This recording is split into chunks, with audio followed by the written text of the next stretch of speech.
As the Earth changes leading up to the inevitable passage of Planet X, with cataclysmic effects on Earth increases, pressure by all to promote their agendas increases, leading to a clash of agendas. When times are comfortable, the pace can be slow, without pain or anxiety. But when time seems short, or when all seems to be crashing and about to be lost, agendas are pushed aggressively. What are these agendas, and in what way do they clash?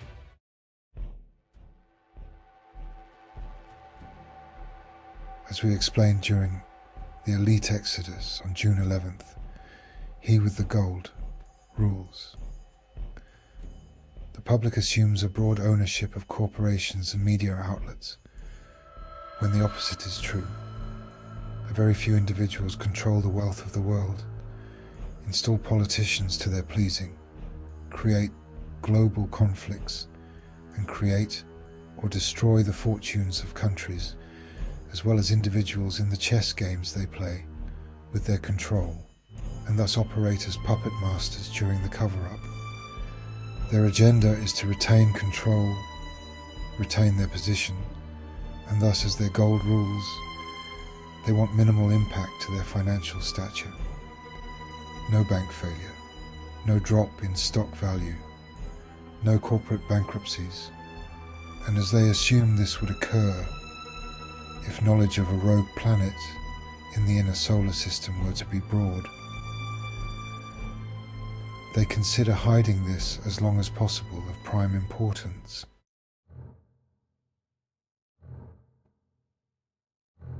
Promised wealth, power, security and opportunities outside of what their natural talents would afford them, puppets invariably allow their strings to be pulled.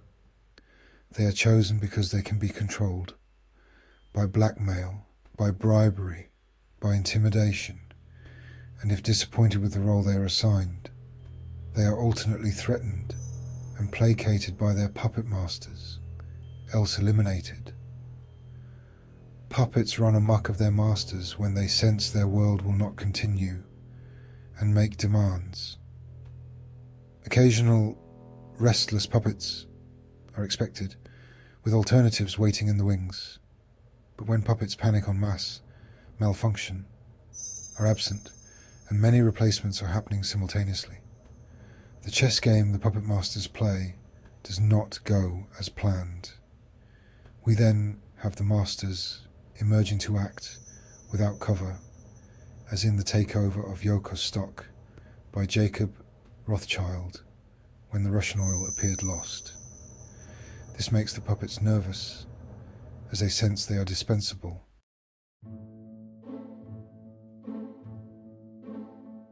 The comfortable class. Accustomed to being secure due to ownership of goods and the power this brings, the upper class or moneyed class will react with more than shock when their property, whether corporate interests or stocks and bonds or real property, is flushed down the toilet during the increasing changes pummeling the earth. Insurance companies will go under when their insured base surpasses their wealth.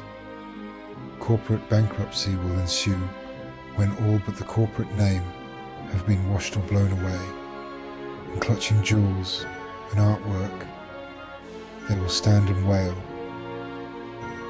Banking empires, government security blankets, all run by puppets of the puppet master, will receive demands to do something to return the comfortable class to their comfort. Simultaneous demands on nervous and malfunctioning puppets creates an explosive situation. More malfunction, more naked hand of the puppet master exposed, wailing all around.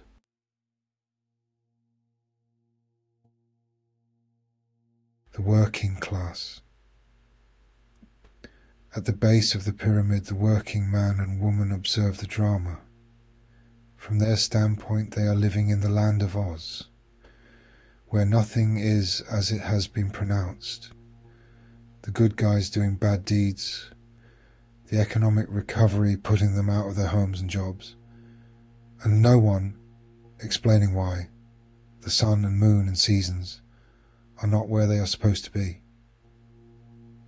The point of working for the comfortable class is for food and a roof over one's head, and when both seem tenuous, loyalty fails. The working class is thus simply not where expected to be, not the drones and robots anticipated, and the comfortable class now switches from simply wailing to panic. Insecurity translates to autocracy. So strong-arm tactics against the working class are the first armament. This of course backfires when cities are collapsing and the leadership proven inept. So the working class becomes the rebelling class and is absent even more.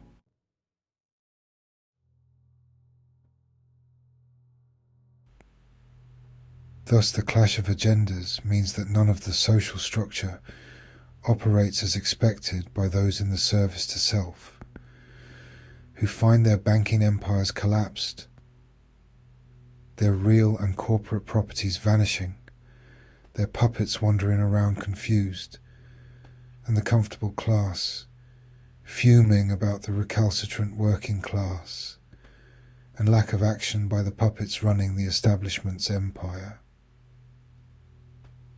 Chaos, just as the serious pole shift precursors are about to ensue